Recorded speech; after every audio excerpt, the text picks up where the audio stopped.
साथियों, उत्कर्ष UGC net channel पे एक बार फिर आप सभी का स्वागत करता हूं। दोस्तों, आज का ये सेशन एक विशेष खास टॉपिक है जिस पर मैं लेने जा रहा हूं।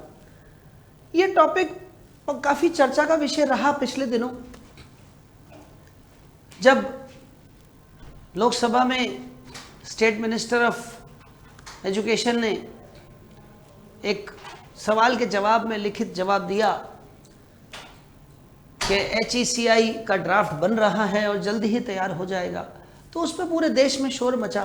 यूट्यूबर्स ने, बहुत सारे यूट्यूब के चैनल्स ने काफ़ी उस पर हंगामा भी किया। तो वहाँ से मुझे ये चीज़ आई दिमाग में कि क्यों ना इस पर एक वीडियो बनाया जाए, एक सेशन रखा जाए जिसमें इस समय देश में हायर एजुकेशन का जो ढांचा है, ये नया ढांचा क्या है, ये किस बारे में है, उस पर कुछ प्रकाश डाला जाए ताकि हमारे बच्चों के लिए ये अच्छा भी है। दिसंबर में जो यूजीसी नेट का एग्ज़ाम हो रहा है, तो उसमें भी आपको इस पर क्वेश्चंस अगर आते हैं तो ये आपको टेक्निकली भी फ़ायदा देगा एग्ज़ाम में क्वेश्चंस के रूप में। और वैसे भी हमारे देश में हायर एजुकेशन का क्या नया ढांचा है और क्या हायर एजुकेशन का अब नया रूप बनने वाला है और उससे क्या क्या परिणाम प्रभावित हो सकते हैं, उस पर आज चर्चा हम करेंगे। तो चलिए आज हम देखते हैं कि भारत में उच्च शिक्षा का नया ढांचा क्या होने वाला है, वो क्या चीजें हैं जो परिवर्तन होने वाला है जिनका, तो उन पर आज हम चर्चा करते हैं। तो चलिए शुरू करते हैं और देखते हैं। मैं ये भी आप लोगों से आशा करूंगा, आप लोगों से ये उम्मीद करूंगा कि आप लोग सभी आज की क्लास में नोट्स, कॉपी और पेन लेके बैठिए। जो जो नई नई चीज़ें मैं आपको बता रहा हूँ उनको आप नोट करें। देखिए, भारत में शिक्षा का जो नया ढांचा अब बना है, ये कहाँ से आया, पहले मैं आपको इसके बारे में थोड़ा सा बता दूं। 2020 में राष्ट्रीय शिक्षा नीति बनी, नेशनल एजुकेशन पॉलिसी 2020 का निर्माण हुआ और उस NEP 2020 के तहत एक मौलिक बदलाव देखा गया। ये मौलिक बदलाव के पीछे कारण क्या था, लक्ष्य क्या था? ऐसा बोला गया, एक light but tight policy should be made, a light but tight framework should be made. एक हल्का लेकिन मजबूत ढांचा बनाया जाए। लक्ष्य था लचीलापन, लक्ष्य था बहुविषयक शिक्षा, लक्ष्य था स्वायत्तता और लक्ष्य था समग्र विकास। ये 4 लक्ष्य को लेकर के किया गया। फ्लेक्सिबिलिटी, मल्टीडिसिप्लिनरी एजुकेशन, ऑटोनॉमी और होलिस्टिक डेवलपमेंट, ये 4 चीजें लक्ष्य थी। एम ये था कि एक फ्लेक्सिबिलिटी आए एजुकेशन स्ट्रक्चर में, मल्टीडिसिप्लिनरी एजुकेशन फैले, ऑटोनॉमी हो और होलिस्टिक डेवलपमेंट हो बच्चों का। उसके लिए एक पैराडाइम शिफ्ट पूरा का पूरा NEP 2020 के तहत प्रपोज किया गया। पूरे के पूरे शासन संरचना को पारदर्शिता, गुणवत्ता और जवाबदेही, इसके लिए फिर से परिभाषित किया गया। The whole governance structure was redefined for transparency, quality and accountability. पूरा का पूरा उसको रीडिफाइन किया गया। और दृष्टिकोण क्या था, क्या चाहते थे? चाहते थे 3 चीज, access, equity, quality. Access, equity, quality, 3 चीज चाहते थे, गुणवत्ता, समानता और पहुंच। तो दोस्तों, पूरी इंडिया को ट्रांसफॉर्म करेंगे एक नॉलेज सुपर पावर में। फिर से भारत बनेगा विश्व गुरु, और इस विश्व गुरु को बनाने के लिए फिर से टारगेट रखा GER का 50% का। 2035 तक 50% का टारगेट रखा गया ताकि मल्टीडिसिप्लिनरी इंस्टीट्यूशंस को प्रमोट कर सके, एकेडमिक फ्रीडम उनके पास आ सके। और इसके लिए 2035 तक 50% GER रखें। मैं आपको जानकारी के लिए बता दूं, इस समय GER क्या है हमारा, 28.4 चल रहा है। अभी प्रेजेंट में जो GER है, ग्रॉस एनरोलमेंट रेशियो जो है, सकल नामांकन अनुपात, वो 28.4 चल रहा है। इसको हमको पहुंचाना है 50 पे। ये टारगेट है 2035 तक का, यानी अभी 10 साल बचे हमारे को इस टारगेट को पूरा करने में। और इस टारगेट को पूरा करने के लिए हमारे को मदद देंगे क्या? इस टारगेट को पूरा करने के लिए हमें मदद देंगे ऑनलाइन एजुकेशन, हमें मदद देगी शिक्षा का नया स्वरूप, जो नया एजुकेशन का सिनारियो है, जो नई एजुकेशन, नए मूक्स और प्लेटफॉर्म्स हैं जो एक दायरे से परे हट करके एडमिशन करा सकते हैं। शिक्षा में अब तक जो एक ऑफलाइन एजुकेशन और एक सीमित कक्षागत दायरा होता था, एक क्लासरूम एनवायरनमेंट में बंधे हुए होते थे। यूनिवर्सिटी में एक फिक्स इंफ्रास्ट्रक्चर है जिसको बढ़ा नहीं सकते। कितना बढ़ा देंगे उसको, कितना कर लेंगे? उसको असीमित करने का तरीका एक ही है और वो है MOOCs, massive open online courses, MOOCs. तो दोस्तों, स्ट्रक्चर में क्या चेंजेस किए गए? एक कंसोलिडेशन किया गया रेगुलेटरी बॉडीज का, नियामक निकायों को सुदृढ़ीकरण किया जाए। Introduction of multidisciplinary education and research universities, Meru बोलते हैं इसको, multidisciplinary education and research universities. अब देखिए ये फुल फॉर्म ही आ जाता है कि मेरू क्या है। MERU जो जिक्र किया गया NEP में, वो क्या चीज है? तो multidisciplinary education and research universities, वो है MERU. Autonomous degree granting colleges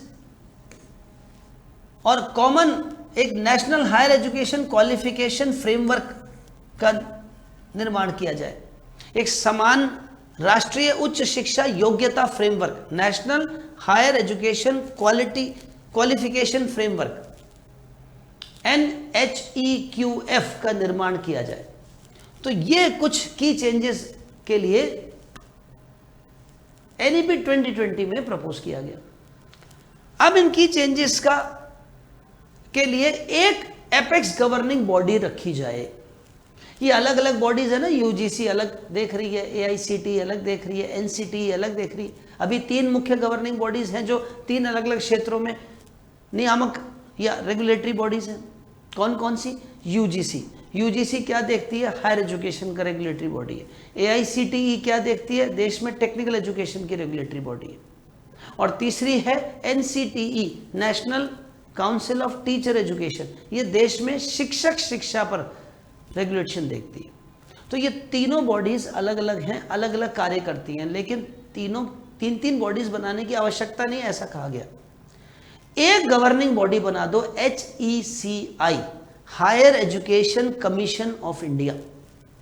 इसी का जिक्र किया गया जिसका इतना हल्ला मचाया गया देश में कि HECI आ रही है, UGC नेट बंद हो जाएगा, नेट परीक्षा ही बंद हो जाएगी, सिलेबस चेंज हो जाएगा, ये हो जाएगा, वो हो जाएगा।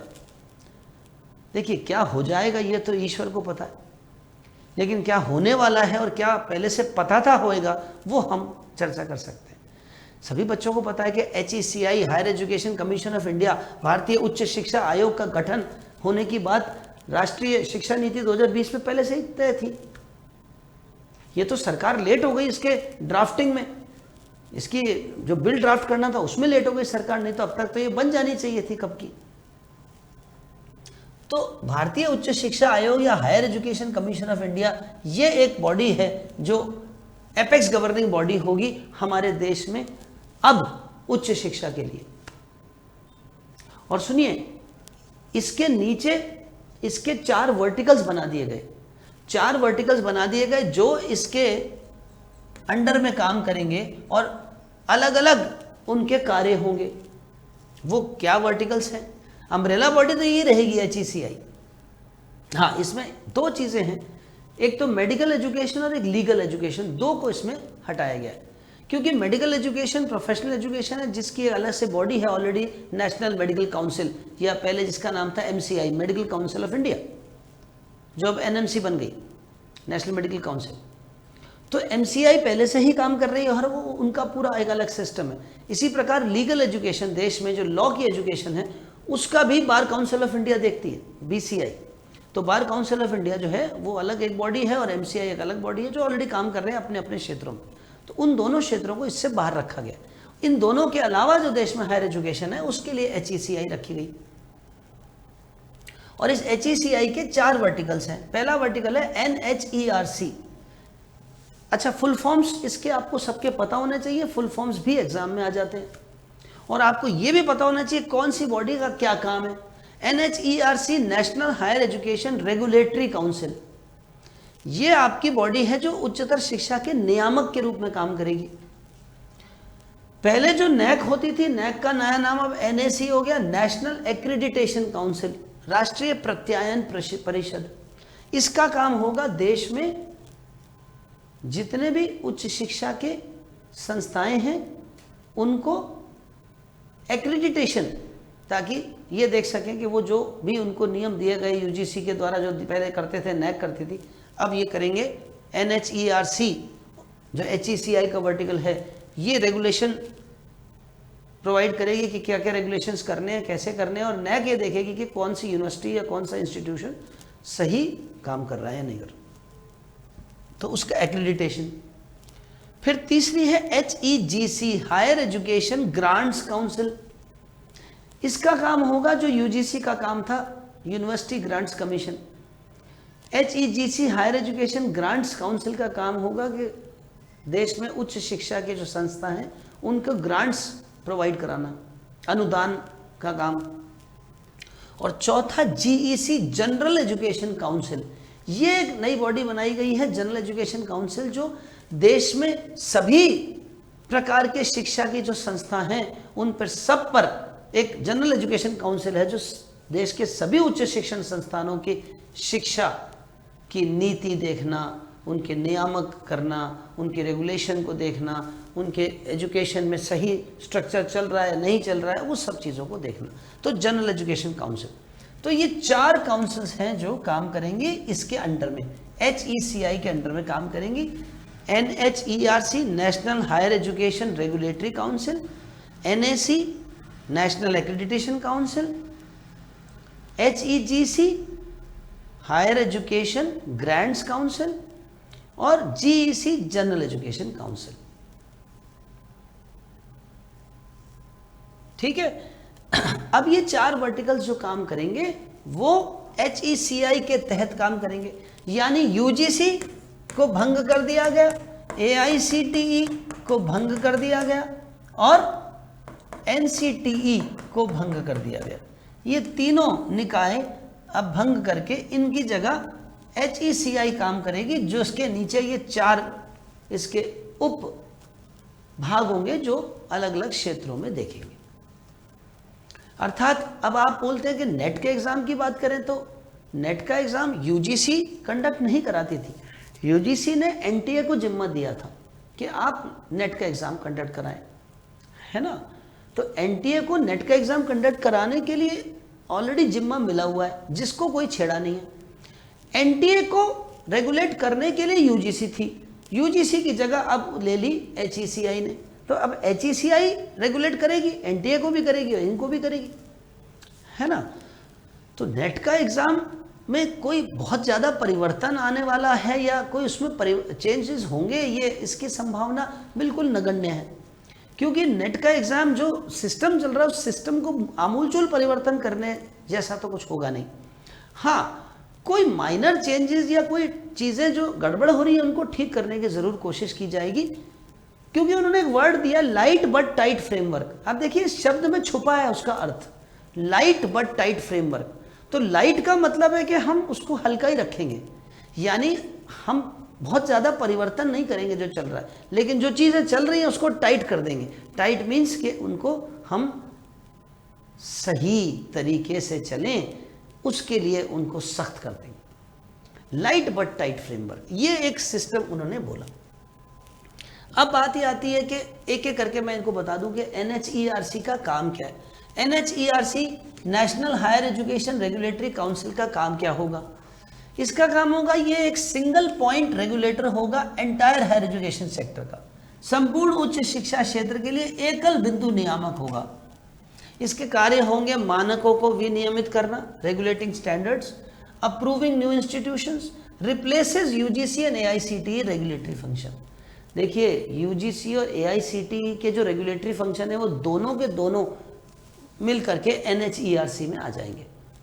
इनका काम होगा मानकों को विनियमित करना, नए संस्थानों को मंजूरी देना, यूजीसी और AICTE के जो नियामक कार्य हैं उनका स्थान ये ले लेगी।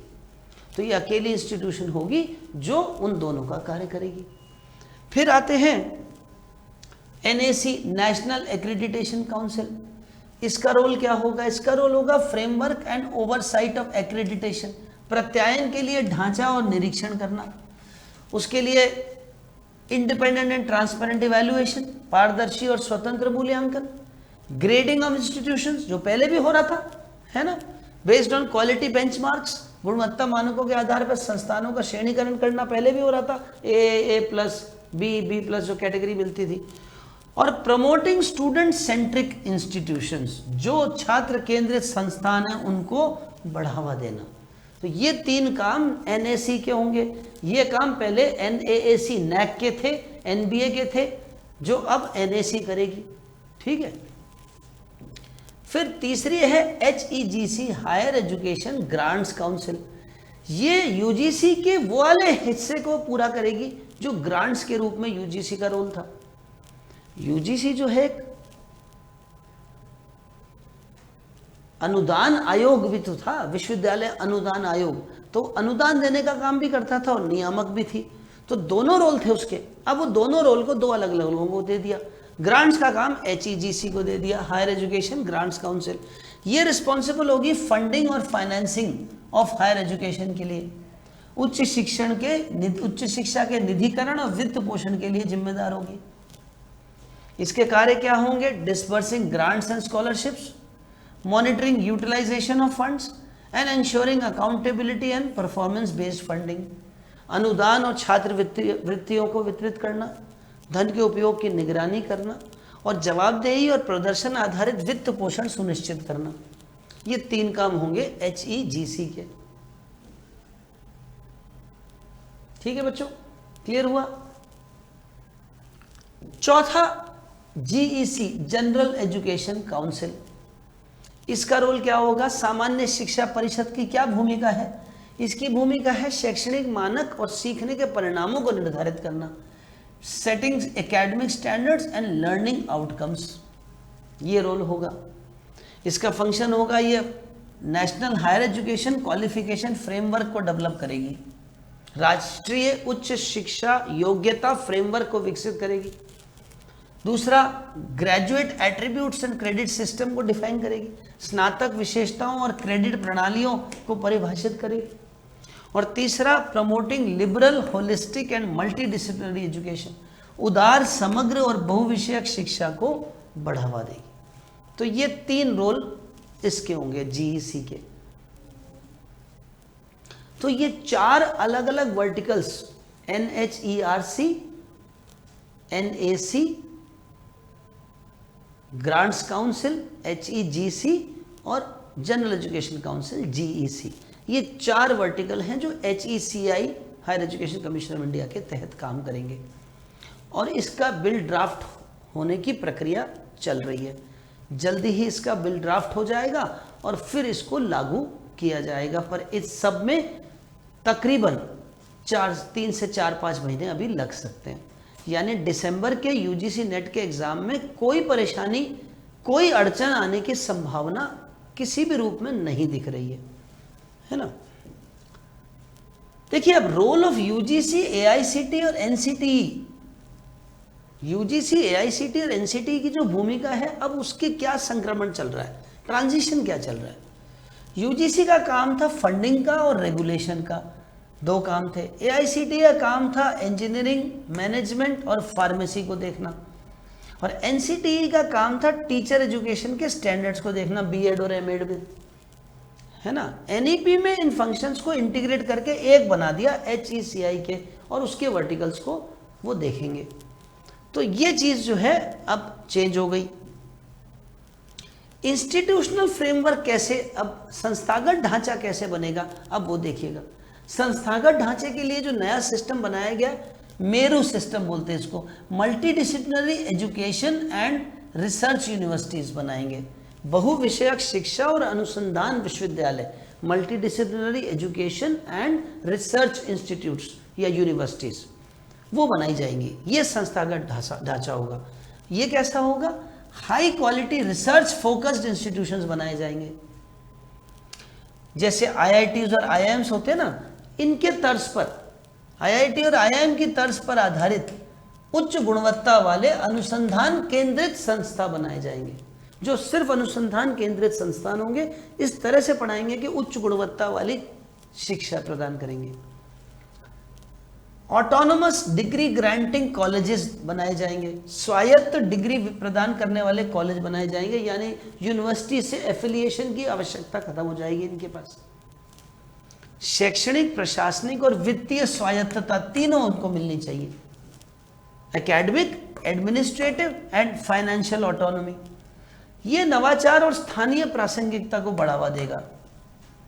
It will promote innovation and local relevance, है ना, जिस क्षेत्र के वो कॉलेज है वहाँ लोकल रेलेवेंस का फ़ायदा मिलेगा, नवाचार होगा, कुछ नए नए कोर्सेज ये लॉन्च कर सकेंगे क्योंकि यूनिवर्सिटी से अब एफिलिएशन का झंझट नहीं रहेगा, स्वायत्तता होगी, इंडिपेंडेंस होगी, ताकि वो अब ऑटोनॉमी होने से शैक्षणिक, प्रशासनिक और वित्तीय अपनी चीज़ों को खुद हैंडल कर पाएंगे। ऐसे कॉलेजेस, स्वायत्त डिग्री प्रदान करने वाले कॉलेज खोले जाएंगे। ये ढांचा चेंज करने की पूरी बात चल रही। दूसरा, बहुविषयक शिक्षा और अनुसंधान विश्वविद्यालय खोले जाएंगे, है ना। अच्छा, अब की फंक्शनरीज और कौन कौन होंगे इस नई शिक्षा प्रणाली में, अब जरा उस पर चर्चा करते हैं। सबसे पहले ABC, academic bank of credit, ये बनाया जाएगा हर छात्र का, हर छात्र के शैक्षिक रिकॉर्ड के लिए एक डिजिटल रिकॉर्ड बनाया जाएगा जिसको एकेडमिक बैंक ऑफ क्रेडिट कहेंगे, ठीक है। दूसरी बात, नेशनल डिजिटल यूनिवर्सिटी प्रपोज की गई है, राष्ट्रीय डिजिटल विश्वविद्यालय प्रस्तावित किया गया। ये क्या है? Accessible high quality education using digital technology, ताकि डिजिटल प्रौद्योगिकी का उपयोग करके सुलभ उच्च गुणवत्ता वाली शिक्षा प्रदान की जा सके सभी को। इसके लिए नेशनल डिजिटल यूनिवर्सिटी NDU बनाया जाएगा। दूसरा, एक NRF बनाया जाएगा, नेशनल रिसर्च फाउंडेशन, जो ग्रांट्स देगी रिसर्च के लिए, साइंस में, सोशल साइंस में, ह्यूमैनिटीज में। एक राष्ट्रीय अनुसंधान फाउंडेशन NRF बनाया जाएगा, विज्ञान, सामाजिक विज्ञान और मानविकी अनुसंधान के लिए अनुदान दिए जाएंगे ताकि रिसर्च को बढ़ावा मिले। अब इसका कोऑर्डिनेशन कैसे होगा, कौन कौन करेगा इसको कोऑर्डिनेट, समन्वय कौन कौन करेगा, सहयोग कैसे मिलेगा? 3 जगह से। एक, मिनिस्ट्री ऑफ एजुकेशन, ये पॉलिसी बनाएगी, इम्प्लीमेंट करेगी, शिक्षा मंत्रालय। दूसरा, SCHE, state council of higher education, ये स्टेट लेवल पर प्लानिंग करेगी। और तीसरा, इंटर यूनिवर्सिटी सेंटर्स, IUCs, जो अभी पहले से काम कर रहे हैं, वहाँ शेयर्ड फैसिलिटी और एकेडमिक कोलैबोरेशन होगा। तो ये 3 ओर से सहयोग मिलेगा। MOE, मिनिस्ट्री ऑफ एजुकेशन, शिक्षा मंत्रालय जिसको कहते हैं, SCHE, state council of higher education, और IUCs, इंटर यूनिवर्सिटी सेंटर्स, अंतर विश्वविद्यालय केंद्र। ये 3 जो हैं सहायता देंगे, सहयोग करेंगे, है ना। अब इसका नया स्ट्रक्चर का एक बार की फीचर्स देखिएगा जरा, क्या क्या की फीचर्स है। पहले, डी ब्यूरोक्रेटाइजेशन हो जाएगा, ऑटोनॉमी आ जाएगी, नौकरशाही मुक्त हो जाएगा ये प्रणाली और स्वायत्तता आ जाएगी। दूसरा, परिणाम आधारित शिक्षा पर जोर दिया जाएगा, outcome based learning. Global integration with Indian Athos, भारतीय लोकाचार के साथ वैश्विक एकीकरण होगा। फ्लेक्सिबिलिटी आएगी, एंट्री एग्जिट ऑप्शंस मिलेंगे, मल्टीपल एंट्री एग्जिट ऑप्शंस होंगे। मान लीजिए आपने 4 साल का ग्रेजुएशन का एडमिशन ले लिया, 1 साल बाद आपको लगा नहीं मैं नहीं पढ़ूंगा आगे, तो क्या 1 साल की डिग्री बेकार हो जाएगी, पढ़ाई बेकार हो जाएगी? नहीं, सर्टिफिकेट मिल जाएगा, डिप्लोमा मिल जाएगा। फिर 2 साल कर लिया तो डिप्लोमा मिल जाएगा, 3 साल कर लिया तो ग्रेजुएशन की डिग्री मिल जाएगी, और 4 साल कर लिया तो ग्रेजुएशन विद रिसर्च की डिग्री मिल जाएगी। तो ये कुछ लचीलापन अब नए सिस्टम में रहेगा। क्रेडिट बेस्ड सिस्टम रहेगा, NHEQF, national higher education qualification framework के तहत क्रेडिट आधारित प्रणाली रहेगी। CBCS, choice based credit system लागू होगा, है ना, लागू हो चुका है। तो इसके बेनिफिट्स कि आपको ट्रांसपेरेंट और अकाउंटेबल गवर्नेंस मिलेगी, student centric curriculum, enhance global competitiveness, emphasis on research और इनोवेशन, और GER बढ़ेगा और एक्सेस बढ़ेगा, पहुंच बढ़ेगी शिक्षा के प्रति। तो दोस्तों, ये इतनी सारी चीज़ों का आपको फ़ायदा मिलेगा। तो ये बहुत दिन से मैं सोच रहा था कि इसके बारे में थोड़ा सा आप सभी बच्चों को एक बार क्लियर कर दूं, क्योंकि बहुत सारे यूट्यूब पर बच्चों ने कहा कि सर बहुत सारे हमने वीडियोस देखे और उसमें हमारे को पिक्चर क्लियर नहीं हो रही कि क्या होगा कैसे होगा। तो मैंने कहा आज इसको मैं क्लियर कर देता हूँ।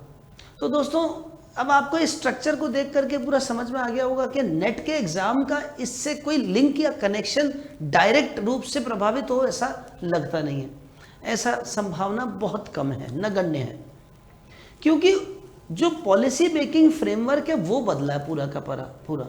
नेट का एग्जाम ग्राउंड लेवल पर जो नेट का एग्जाम हो रहा है वो एनटीए करवा रहा है, जिसका कोई प्रभाव पड़ने वाले कोई बड़ी लंबी ऐसी परिवर्तन होते दिखता नहीं है। हाँ, अगर कोई पॉलिसी में परिवर्तन होगा तो उसमें भी लगभग 6 महीना या 1 साल लगेगा, क्योंकि इस दिसंबर तक तो ये लोग सेटल भी हो पाएंगे लगता नहीं है। फिर दिसंबर तक अगर सेटल भी हुए तो जून वाले एग्जाम में एकदम से कोई चीज़ नई बना के लागू करेंगे वो पॉसिबल नहीं। तो कम से कम 1 साल अभी और लगेगा। दिसंबर 2026 से पहले के एग्जाम में कोई और चेंज आए इसकी कोई संभावना प्रतीत नहीं होती, स्पष्ट नहीं है, बिल्कुल भी नहीं दिखती। तो दोस्तों आज इस वीडियो के माध्यम से, इस क्लास के माध्यम से यही मैं संदेश आपको लेने, मेरा मेन मकसद यही था कि आपको ये संदेश दे दूं कि ये जो लोग घबरा रहे हैं कि नेट का एग्जाम बंद होगा, HECI बन जाएगा, तो ऐसा कुछ होगा नहीं। और वो क्या है एक्चुअली और क्या स्ट्रक्चर था वो मैंने आज आपको बताया। तो आज के लिए इतना ही दोस्तों, ऐसे ही इंफॉर्मेटिव वीडियोस आपके समक्ष में लेके आता रहूँगा। जल्दी ही मिलते हैं दोबारा से। बहुत बहुत धन्यवाद। नमस्कार।